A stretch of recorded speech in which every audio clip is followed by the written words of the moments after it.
Entah kenapa atau untuk siapa aku menulis ini, bagaimanapun, ini adalah akhir dunia. Jadi, semua orang pasti tahu apa yang akan kukatakan. Tapi entah kenapa, aku merasa harus menceritakan hal ini kepada seseorang. Jadi, semua dimulai dengan guncangan kecil dari bawah tanah. Tidak ada yang benar-benar memedulikannya, terutama karena daerahku memang rawan aktivitas seismik. Orang mengira ini hanya gempa bumi kecil. Berita di TV membahasnya, tapi hanya sedikit yang benar-benar khawatir. Ayah dan ibuku, umurku baru 12 tahun saat itu, termasuk di antara orang-orang yang khawatir. Tapi mari kita simpan untuk nanti. Hanya dalam setahun, guncangan menjadi makin kuat dan makin sering.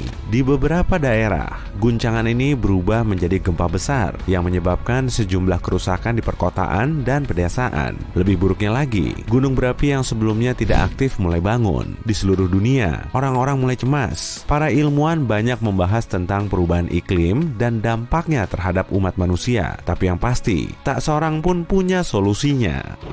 Kondisi pun tidak kunjung membaik. Bulan demi bulan berlalu. Kekuatan dan frekuensi gempa bumi serta letusan gunung secara bertahap kian meningkat. Pada awalnya, hanya ada laporan satu bencana alam besar per bulannya. Tapi dalam 2 tahun selanjutnya, setidaknya ada 4 bencana yang terjadi dalam kurun waktu yang sama di setiap sudut dunia. Bahkan, daerah yang biasanya tenang, dihantam gempa bumi yang kemudian diikuti tsunami. Orang-orang mencoba beradaptasi, tapi semuanya terjadi terlalu cepat bagi kami untuk bisa cukup bereaksi. Yang harus kami lakukan hanyalah belajar untuk selalu siap keluar dari rumah dan lari.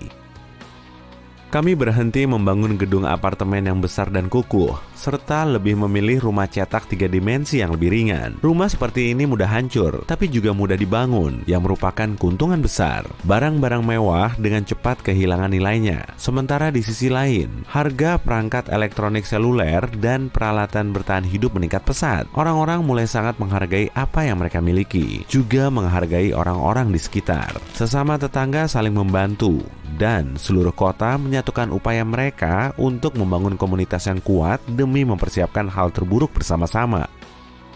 Sayangnya, hal terburuk datang lebih cepat daripada dugaan kami. Suatu hari, seluruh planet diguncang oleh sebuah gempa bumi raksasa. Kami pikir inilah akhir hidup kami semua, karena tanah terus bergetar selama berjam-jam dan tidak berhenti sampai keesokan harinya. Kemudian, laporan datang dari pantai Atlantik. Lautan surut, meninggalkan hamparan pasir dan karang yang luas. Tim peneliti melompat ke helikopter dan pergi untuk mencari tahu apa yang menyebabkan bencana alam ini. Lantas menemukan hal yang tidak terpikirkan. Ada pusaran air super besar di tengah Samudra Atlantik, ratusan kali lebih besar dibanding dolina terbesar di dunia. Air laut mengalir ke pusaran raksasa ini, seolah seseorang menarik sumbat penutup di dasar samudra.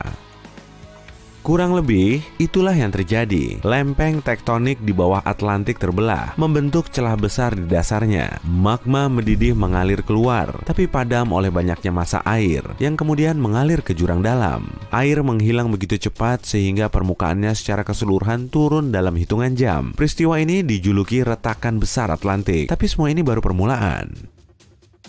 Dengan meningkatnya frekuensi gempa bumi dan letusan gunung berapi, pola angin di seluruh dunia berubah, mengakibatkan munculnya badai besar, seolah bumi muak dengan seluruh penghuninya. Tapi seperti yang kukatakan tadi, orang tuaku termasuk yang khawatir dan ingin tahu alasan dibalik semua ini. Orang tuaku adalah ahli geologi di Agensi Antariksa Internasional yang melanjutkan pekerjaannya di tengah semua bencana alam ini, dan merekalah yang akhirnya membuat kesimpulan mencemaskan. Untuk alasan yang belum diketahui, ukuran bumi mulai membesar. Ini menjelaskan segalanya. Gempa bumi yang makin sering terjadi disebabkan oleh bergeraknya lempeng tektonik. Magma yang mengalir didorong dari mantel ke atas menuju kerak bumi dan meledak ke permukaan di tempat yang memang ditujukan untuk itu, gunung berapi. Artinya, akan ada peristiwa lain seperti retakan besar Atlantik, tapi sayangnya lebih dahsyat. Setelah setahun berselang, kami pindah untuk tinggal di agensi bersama keluarga karyawan lain dan pegawai penelitian. Bangunan-bangunan ini dibuat untuk menahan hampir segalanya. Jadi, kami terlindung dari kengerian di luar. Kami menerima sebanyak mungkin orang. Tapi tentu saja, tempat kami tidak cukup. Jutaan orang dibiarkan dengan apa yang mereka punya. Sementara kami hanya bisa berharap semua orang aman. Pada saat itu, seperti yang diperkirakan para ilmuwan, bumi telah membesar 1,5 kali ukuran aslinya. Dan dari bentuknya sekarang, kecepatan pembengkakan bumi terus meningkat. Setahun kemudian di kehidupan bunker ini, kami menyaksikan bumi membengkak 2 kali lipat lagi. Retakan yang bahkan lebih besar dibanding yang ada di Atlantik muncul di berbagai belahan dunia, sehingga kekacauan meluas. Semua orang telah tinggal di bawah tanah, di tempat yang relatif aman. Komunikasi antar benua terputus, dan apa yang kami tahu tentang situasi di permukaan bumi hanyalah berasal dari ekspedisi para ilmuwan pemberani. Planet ini digempur oleh gempa bumi, letusan gunung berapi, tsunami, dan badai yang terjadi hampir setiap hari saat ini. Kehidupan di permukaan hampir mustahil.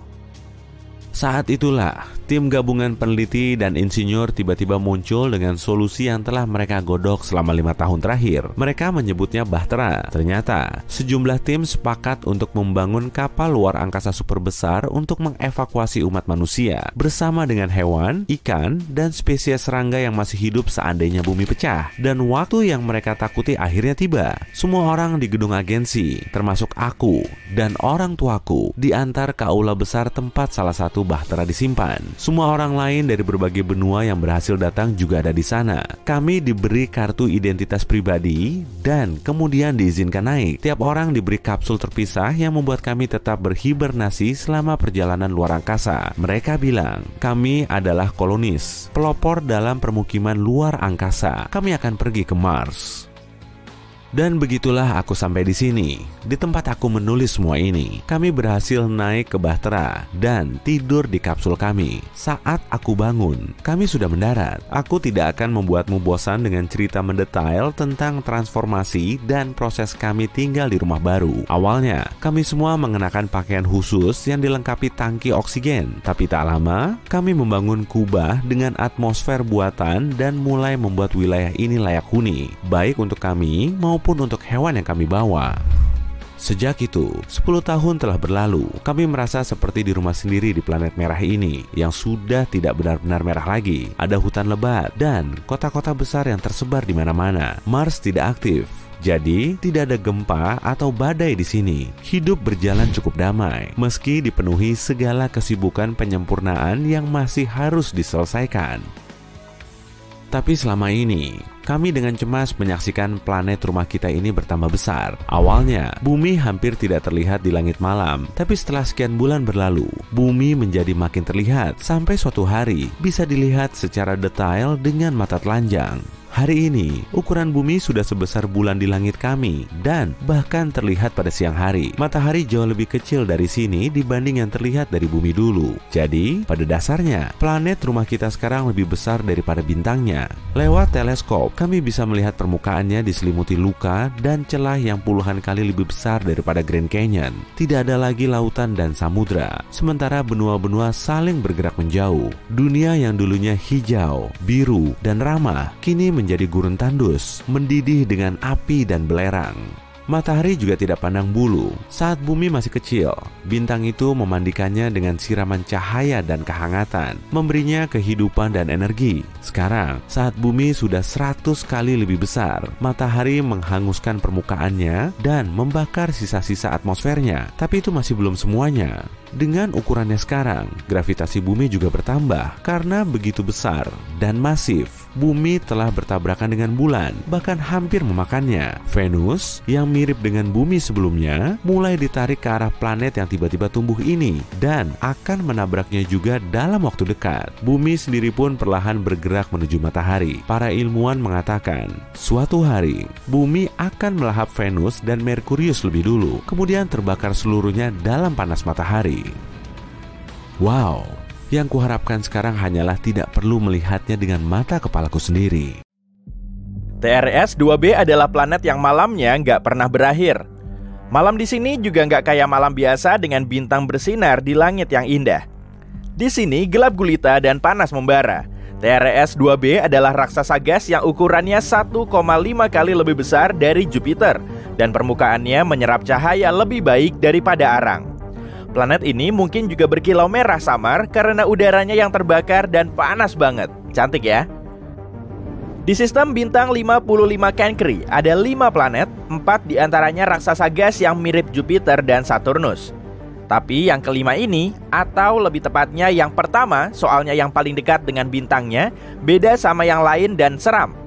55 Cancri A dekat banget sama mataharinya sampai setengah permukaan planet ini beneran lautan lava cair. Separuhnya lagi gelap selamanya karena nggak pernah menghadap matahari. Cuma satu sisi dari planet ini yang menghadap bintangnya. Di antara sisi panas dan gelap ini ada zona senja, yakni garis tipis kehampaan yang suram. Kayaknya asik liburan di sana. HD 1897333b. Panjang juga namanya. Ini adalah satu-satunya eksoplanet di orbit bintangnya. Sekilas sih kelihatan cantik. Ada goresan biru dan putih yang membentuk pola cantik di permukaannya. Tapi warna ini ternyata berasal dari partikel silikat keras di atmosfer planet itu. Artinya, di sana terjadi hujan kaca. Tapi parahnya, anginnya mencapai kecepatan 8.700 km per jam atau hampir Mach 7. Sebagai perbandingan, kecepatan angin paling kencang di bumi adalah 408 km per jam, 20 kali lebih lambat. Jadi, kaca itu bergerak secara horizontal pada kecepatan hypersonik, menggores semua yang ada di jalurnya. Nunduk! Sistem berikutnya, aku nggak nyebutin namanya deh ya.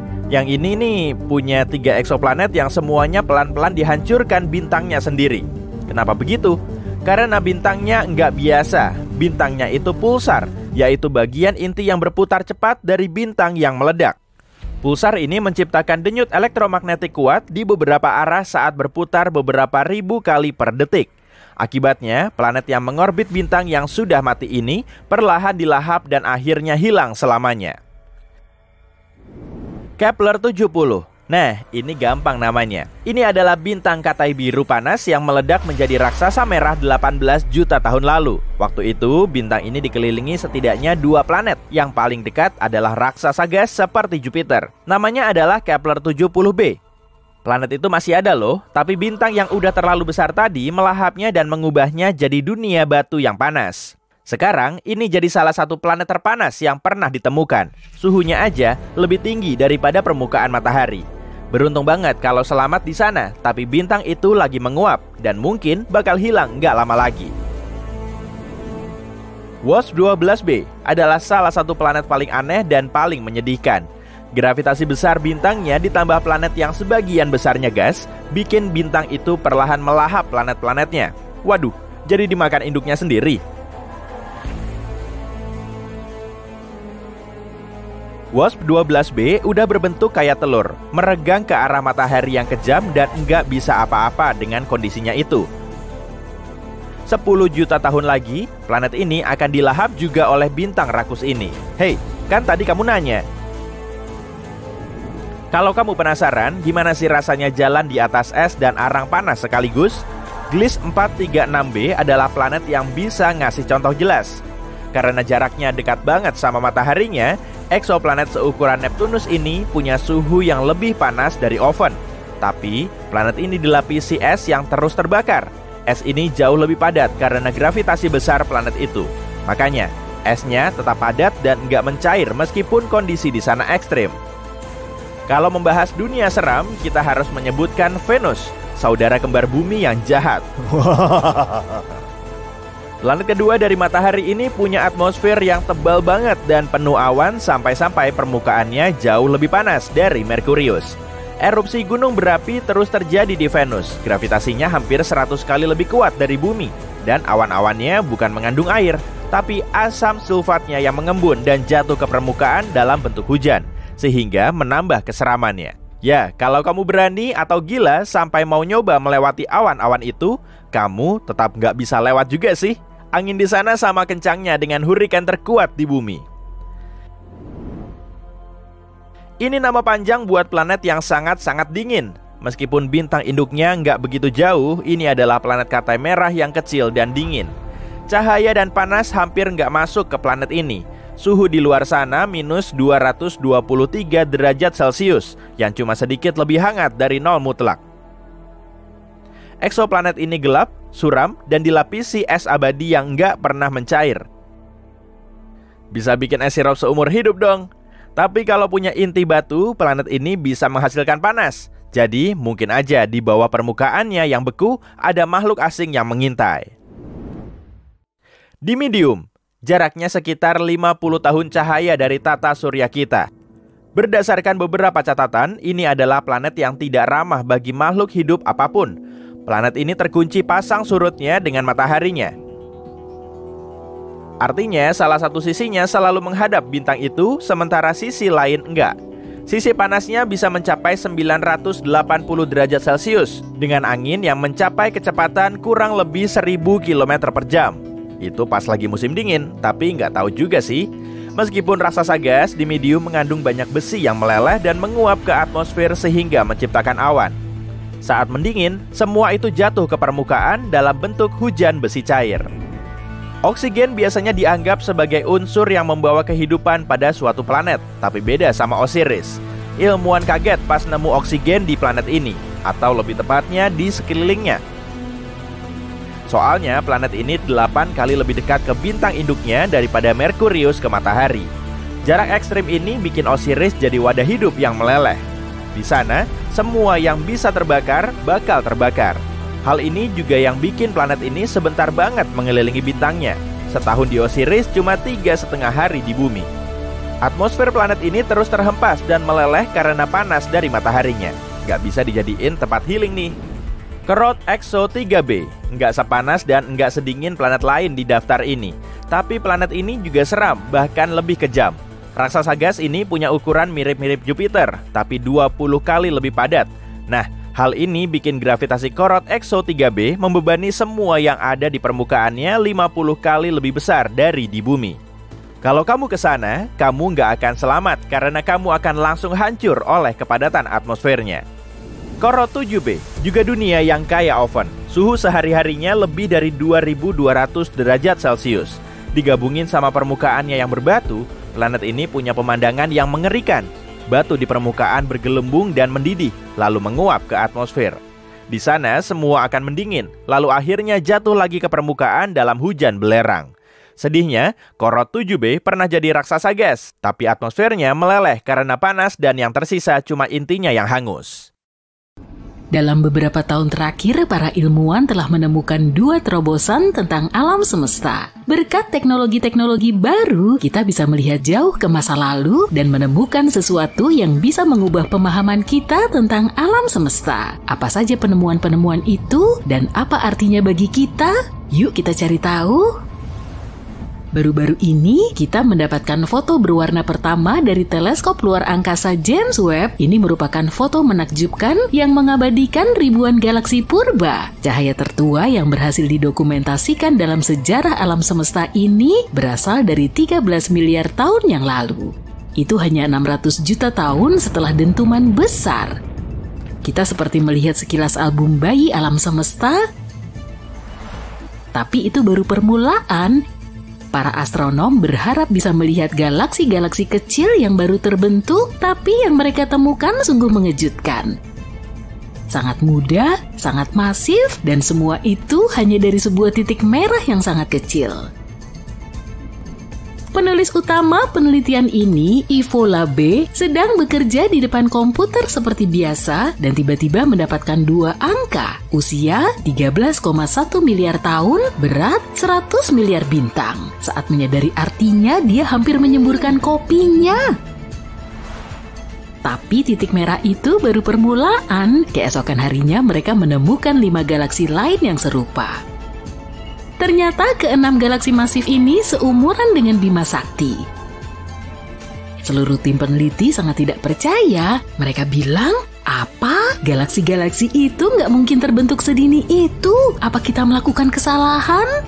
Tapi tidak. Teleskop luar angkasa James Webb si keren baru di antariksa punya kemampuan yang luar biasa. Teleskop ini bisa melihat menembus awan debu dengan pengamatan inframerahnya dan menemukan galaksi-galaksi yang sebelumnya tidak terlihat. Minggir dulu Hubble, ada pengamat bintang baru di sini. Tapi kenapa penemuan ini begitu menghebohkan? Karena penemuan ini memengaruhi pemahaman kita tentang bagaimana galaksi-galaksi terbentuk. Yuk kita coba jelaskan. Dahulu kala, tepatnya 13,8 miliar tahun lalu, alam semesta kita lahir. Alam semesta ini santai sejenak, lalu mulai membentuk galaksi-galaksi pertama. Galaksi-galaksi ini penuh dengan gas dan debu. Lama-kelamaan gas dan debu itu berubah menjadi bintang-bintang. Ada galaksi yang lebih besar dan memiliki lebih banyak bintang. Ada pula yang lebih ringan dan nyaris tanpa bintang sama sekali. Bagaimanapun, semua galaksi itu bertumbuh secara bertahap. Bintang-bintang di dalamnya terlahir secara perlahan dan mulus. Begitulah menurut model yang ada saat ini. Tapi hasil pengamatan terbaru dari teleskop luar angkasa James Webb menunjukkan hal yang tak terduga. Sepertinya saat alam semesta masih baru terbentuk, sudah ada banyak sekali bintang di galaksi-galaksi. Lebih banyak dari yang kita duga. Kalau memang demikian, berarti galaksi-galaksi ini seperti halnya orang-orang yang haus pencapaian di alam semesta. Mereka melewatkan fase pertumbuhan awal dan bertahap untuk langsung menjadi penggebrak alam semesta. Menurut model kosmologi kita saat ini, galaksi-galaksi tersebut seharusnya tidak ada, tapi nyatanya ada. Jadi sepertinya setelah terjadi dentuman besar, bintang-bintang terbentuk lebih cepat dari yang kita duga. Ini cukup aneh, artinya ada sesuatu yang terlewatkan dalam pemahaman kita tentang pembentukan galaksi. Seperti yang kalian lihat, penggebrak alam semesta ini benar-benar sesuai dengan namanya dan menyebabkan potensi konsensus total di antara para ilmuwan. Alam semesta seolah berkata, "Hei, aku akan mengobrak-ngabrik model kosmologi." Tapi jangan langsung mengambil kesimpulan dulu ya. Ada banyak teori yang bisa menjelaskan penemuan-penemuan membingungkan ini tanpa merusak model standar. Sebagai contoh, mungkin cahaya yang kita lihat sama sekali bukan berasal dari bintang, melainkan dari disk of doom yang berputar-putar di sekeliling lubang hitam supermasif. Monster kosmik yang sangat besar ini bisa melahap materi dan memuntahkan pertunjukan cahaya memukau. Dan teleskop James Webb yang canggih berhasil menangkap piringan akresi yang penuh teka-teki ini dengan sangat jelas. Atau bisa juga galaksi-galaksi itu sedang bermain petak umpet dengan kita. Mungkin masih ada cerita lain yang belum kita ketahui. Alam semesta ini sangat luas dan misterius, dan kita baru saja mulai menjelajahi permukaannya. Wow, kita harus pelan-pelan di sini. Sebelum menjelaskan semua ini, kita perlu memastikan apakah galaksi-galaksi purba itu memang setua itu. Meskipun jika galaksi-galaksi itu sebenarnya hanya lubang hitam supermasif, itu tetap menunjukkan perubahan yang mencengangkan. Kita harus menunggu sekitar 1 tahun untuk mengetahuinya. Satu hal yang pasti, teleskop luar angkasa James Webb telah memberi kita pelajaran berharga, yaitu kita harus siap menghadapi hal-hal yang tak terduga. Dan ini baru awal dari hal yang tak terduga. Tim Evola B bukan satu-satunya yang membuat terobosan besar. Ada juga tim yang menyatakan telah membuka rahasia masa lalu alam semesta, dan itu layak mendapatkan 2 hadiah Nobel. Minggir dulu deh teleskop luar angkasa James Webb, karena penemuan ini berasal dari antena yang lebih kecil dari kulkas dan harganya kurang dari $5 juta. Ini bisa disebut berburu barang murah di luar angkasa. Para astronom menangkap sinyal yang memberi beberapa kejutan. Sinyal itu datang dari bintang-bintang paling awal di alam semesta kita pada saat baru mulai bersinar. Ayo kita sapa lagi nenek moyang kita di angkasa. Nah, sinyal ini cukup aneh nih. Suhunya sangat rendah dan ada gelombang yang membuat para astronom bingung. Apa yang menyebabkan semua ini? Oke, ada sebuah teori. Materi gelap mungkin ikut terlibat, dan jika benar demikian, berarti kita sedang berada di ambang penemuan besar. Bayangin kamu melihat langit malam yang penuh bintang, tapi ada sesuatu yang tidak bisa kamu lihat di sana. Itu layaknya jubah gaib yang menutupi seluruh alam semesta. Para ilmuwan menyebut benda misterius ini materi gelap. Materi gelap layaknya hantu di dunia kita karena tidak memancarkan, menyerap maupun memantulkan cahaya. Kita tidak bisa melihatnya dengan teleskop ataupun mata telanjang, itulah sebabnya disebut materi gelap. Tapi kalau tidak bisa dideteksi dengan cara apapun, bagaimana kita bisa tahu itu ada? Tentu dari tarikan gravitasinya. Suatu hari, kita menyadari pemahaman kita tentang pembentukan galaksi ternyata salah. Menurut perhitungan kita, galaksi-galaksi itu seharusnya masih berupa gas yang tidak beraturan. Tapi ada sesuatu yang menyatukannya, mengubahnya menjadi spiral. Seperti semacam lem yang tak kasat mata, lalu kita berpikir, mungkinkah penyatu yang tak terlihat ini benar-benar ada? Seandainya bulan tidak terlihat, kita akan tetap menduga bulan ada karena gravitasinya memengaruhi pasang surut air laut di bumi. Demikian pula dengan materi gelap, gravitasinya memengaruhi pergerakan galaksi serta benda-benda kosmik lainnya. Bahkan, materi gelap menyusun sebagian besar alam semesta, yakni sekitar 27%-nya. Selain itu, materi normal yang bisa kita lihat seperti bintang, planet, dan galaksi hanya membentuk sekitar 5% alam semesta. Jadi meskipun kita tidak bisa melihat materi gelap, keberadaannya di alam semesta lebih banyak daripada materi yang bisa kita lihat. Para ilmuwan masih berusaha mencari tahu apakah materi gelap itu ada dan terbentuk dari apa. Beberapa teori menyatakan materi gelap terdiri dari partikel-partikel eksotis yang berbeda dengan yang biasa kita jumpai. Sebagian yang lain berpikir materi gelap itu mungkin semacam bentuk materi aneh yang belum ditemukan dan sama sekali tidak berinteraksi dengan cahaya. Bagaimanapun ini adalah misteri yang menarik dan jika kita berhasil mengonfirmasi keberadaan materi gelap, pemahaman kita tentang dunia akan berubah selamanya.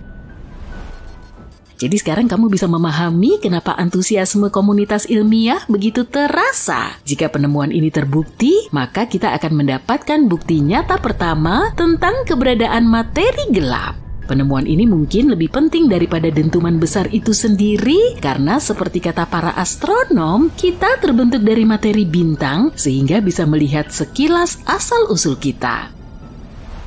Tapi tentu saja kita masih harus menunggu dan meneliti semua ini dengan lebih detail. Dalam sains kita tidak boleh terburu-buru mengambil kesimpulan dan sementara para ilmuwan mempelajari hal ini, kita akan terus menunggu sampai ada penemuan besar berikutnya.